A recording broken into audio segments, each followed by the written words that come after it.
কুরবানি শব্দের অর্থ হলো নৈকট্য লাভ করা বা সান্নিধ্য লাভ করা। কার নৈকট্য লাভ করা? আল্লাহর নৈকট্য লাভ করা, আল্লাহর সান্নিধ্য লাভ করা। কুরবানি এটা হলো আল্লাহ তাআলাকে সন্তুষ্ট করার জন্য, আল্লাহ তাআলাকে খুশি করার জন্য নির্দিষ্ট পশু জবেহ করার নাম হলো কুরবানি।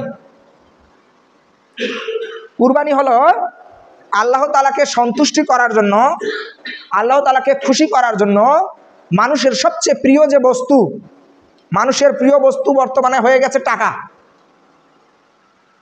তো এই যে মানুষের প্রিয় বস্তু এই টাকা দিয়ে মানুষ একটা দামি জিনিস ক্রয় করে।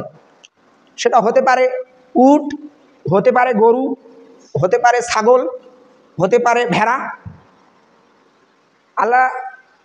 আল্লাহ তাআলার খুশির জন্য আমরা এই নেকির কাজটা করব। কুরবানি হলো অত্যন্ত বড় একটা নেকির কাজ। কুরবানি হলো সুন্নত, অনেকে বলে ফরজ, না, এটা মূলত সুন্নত। আমি কিভাবে প্রমাণ করব আসুন আমরা একটু আলোচনা করি। কুরবানির উদ্দেশ্য হলো আল্লাহ তাআলাকে খুশি করা, আর কুরবানি করা হলো এটা হলো আল্লাহ তাআলার জন্য। সে কথা আল্লাহই বলছেন। আল্লাহ তাআলা বলেন, কুল ইন্না সলাতি ওয়া নুসুকি ওয়া মাহইয়ায়া ওয়া মামাতি লিল্লাহি রাব্বিল আলামিন। হে নবী আপনি বলুন, আমার নামাজ, আমার কুরবানি, আমার জীবন, আমার মরণ সব একমাত্র আল্লাহ তাআলার জন্য। কার জন্য? আল্লাহ তাআলার জন্য। তাহলে আল্লাহ বলছেন এই কুরবানিটা হতে হবে একমাত্র আল্লাহ তাআলার জন্য। এই কুরবানিটা হতে হবে আল্লাহর খুশির জন্য, আল্লাহকে খুশি করার জন্য। আপনি পশু কুরবানি করবেন, সেই পশু দিয়ে আপনি আপনার ছেলের বিয়ে পার করে দিচ্ছেন। আপনি পশু কুরবানি করছেন, সেই কুরবানি দিয়ে আপনি আপনার নাতির আকিকা দিয়ে দিচ্ছেন, আপনি আপনার ছেলের আকিকা দিয়ে দিচ্ছেন। আপনি কুরবানি করবেন শুধুমাত্র আল্লাহ তাআলার খুশির জন্য। কারণ আল্লাহ তাআলার কাছে একমাত্র আপনার যে ঈমান, আপনার যে ভিতরের তাকওয়া, এটা আল্লাহ তাআলার কাছে পৌঁছে। আল্লাহ তাআলার কাছে আপনার কুরবানির গোশত পৌঁছে না, আল্লাহ তাআলার কাছে আপনার কুরবানির মাংস পৌঁছে না, রক্ত পৌঁছে না। আল্লাহ তাআলার কাছে পৌঁছে আপনার ঈমান, আপনার তাকওয়া, আপনার একত্ববাদ, আপনি আল্লাহ তাআলাকে কতটুকু বিশ্বাস করেন, আপনি আল্লাহ তাআলাকে কতটুকু ভালোবাসেন, সেটা পৌঁছে। আল্লাহ তাআলা বলছেন, লা ইয়ানালাল্লাহু লুহুমুহা ওয়ালা দিমাউহা ওয়ালাকিন ইয়ানালুহু তাকওয়া মিনকুম। আল্লাহ তাআলার কাছে আপনার কুরবানির গোশত মাংস পৌঁছে না, আল্লাহ তাআলার কাছে পৌঁছে একমাত্র তাকওয়া।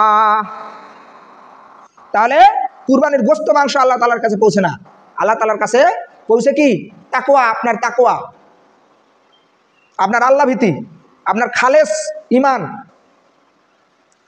আমার বড় ভাই 1,20,000 টাকা দিয়ে গরু নিয়ে আসছে, আমাদেরটা বেশি বড়। এইরকম চিন্তা ভাবনা, এগুলো চিন্তা ভাবনা নিয়ে করা যাবে না কুরবানি। আর কুরবানি করতে হবে হালাল টাকায়, একবারে হালাল টাকায়। যদি আপনি হালাল টাকায় না করেন তাহলে আপনার কুরবানি আল্লাহ তাআলা কবুল করবেন না। সংক্ষিপ্ত ইতিহাস শুনুন। আদম আলাইহিস সালাম এবং হাওয়া আলাইহিস সালাম দুইজন যখন পৃথিবীতে আসলেন, আসার পর যখন মিলন হলো, মিলন হওয়ার পর আদম আলাইহিস সালাম এবং হাওয়া আলাইহিস সালামের মিলনের পর যখন প্রথম গর্ভের সন্তান জন্ম নিল, এক ছেলে এক মেয়ে, আর দ্বিতীয় গর্ভের যখন সন্তান জন্ম নিল, এক ছেলে এক মেয়ে, তখন কাবিলকে বলা হলো, কাবিল তুমি বিয়ে করো হাবিলের যমজ বোন লিওজাকে। আর হাবিলকে বলা হলো, হাবিল তুমি বিয়ে করো কাবিলের যমজ বোন ইকলিমাকে। তো কাবিলের যে যমজ বোন এ কিন্তু সুন্দরী ছিল, ইকলিমা। আর হাবিলের যে যমজ বোন এ কিন্তু একটু কম সুন্দরী ছিল। তো কাবিলকে যখন বলা হলো, কাবিল তুমি বিয়ে করো হাবিলের যমজ বোন লিওজাকে, তখন কাবিল বলল যে না, আমি হাবিলের যমজ বোনকে বিয়ে করব না, আমি আমার সাথে যে এসেছে ইকলিমা, আমি তাকেই বিয়ে করব। তখন আদম আলাইহিস সালাম বললেন যে না, এটা তো হয় না।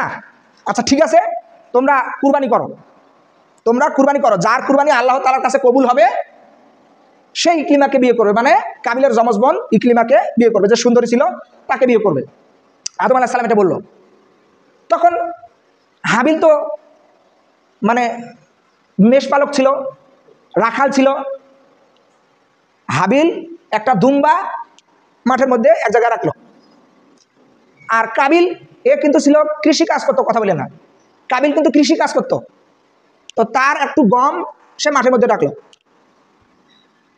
তাহলে হাবিল কি রাখলো? একটা দুম্বা রাখলো মাঠের মধ্যে।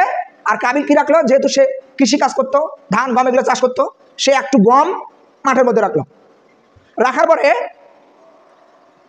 আল্লাহ তাআলা কি করলো?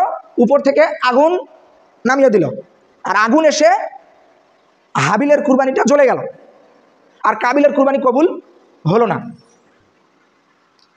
অর্থাৎ কাবিলের তাকওয়া ঠিক ছিল না, কথা বুঝতে পারছেন?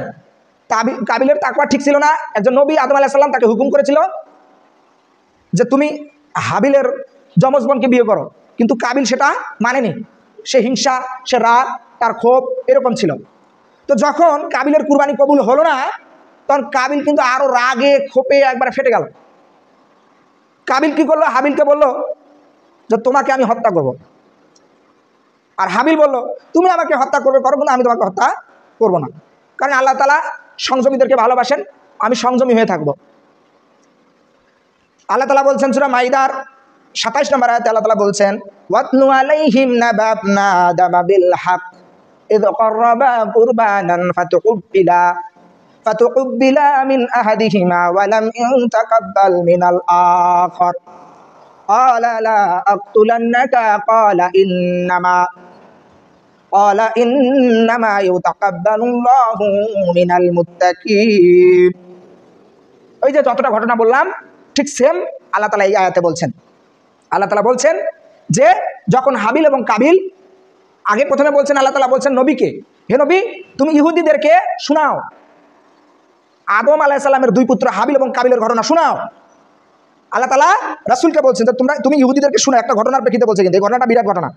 আল্লাহ তাআলা রাসূলকে বলছেন হে রাসূল, হে নবী তুমি হাবিল এবং কাবিলের বৃত্তান্ত, ওই কাহিনীটা তুমি ইহুদিদেরকে শোনাও। যখন হাবিল এবং কাবিল দুইজনে কুরবানি দিয়েছিল, তখন হাবিল এবং কাবিলের মধ্যে একজনের কুরবানি কবুল হয়েছিল আর আরেকজনের কুরবানি কবুল হয়নি। তখন একজন বলেছিল যে, অর্থাৎ কে বলেছিল? কাবিল বলেছিল হাবিলকে যে হাবিল তোমাকে আমি হত্যা করব। আর হাবিল বলছে যে তুমি আমাকে হত্যা করতে পারো, কিন্তু আমি তোমাকে হত্যা করব না। এখন এখান থেকে একটা শিক্ষা, সেটা হলো কাবিলের অন্তরের ভিতরে তাকওয়া ছিল না, কাবিলের অন্তরের ভিতরে হিংসা ছিল। তাহলে এখানে আল্লাহ তাআলার কাছে কি পৌঁছেছে? আল্লাহ তাআলার কাছে তাকওয়া পৌঁছেছে, আল্লাহ তাআলার কাছে আল্লাহ ভীতি পৌঁছেছে, আল্লাহ তাআলার কাছে ঈমান পৌঁছেছে, আপনার ভিতরের একত্ববাদ পৌঁছেছে।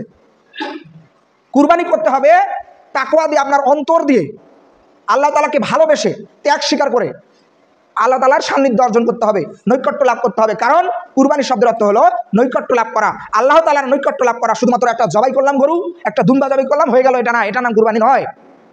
ইব্রাহিম আলাইহিস সালামের কাহিনী কি? ইব্রাহিম আলাইহিস সালামের কাহিনী হলো ফালাম্মা বালাগা মাআহুস সাআ, এই আয়াতে, বিষয় বড় আয়াত। আল্লাহ তাআলা বলছেন, ইব্রাহিম আলাইহিস সালামের কথা বলছেন যে ইব্রাহিম আলাইহিস সালাম যখন তার ইন্নী আরাফিল মানাম আন্নী আসবাহুকা, তার সন্তান ইসমাইল আলাইহিস সালামকে বলছে যে হে আমার পুত্র, ইয়া বুনাইয়া, হে আমার পুত্র, আমি স্বপ্নে দেখলাম এরকম এরকম ঘটনা, তোমাকে আমি জবাই করতেছি, তোমার কি মতামত? তখন ইসমাইল আলাইহিস সালাম বলল যে আল্লাহ আপনাকে যা আদেশ করেছে আপনি তা কি করুন, পালন করুন, ইনশাআল্লাহ মিনাস সাবিরিন। হ্যাঁ, সাতাজিদুনি ইনশাআল্লাহ মিনাস সাবিরিন। তাহলে এখানে কে বলছেন? ইসমাইল আলাইহিস সালাম বলছেন যে অবশ্যই আপনি আমাকে ধৈর্যশীলদের মধ্যে পাবেন।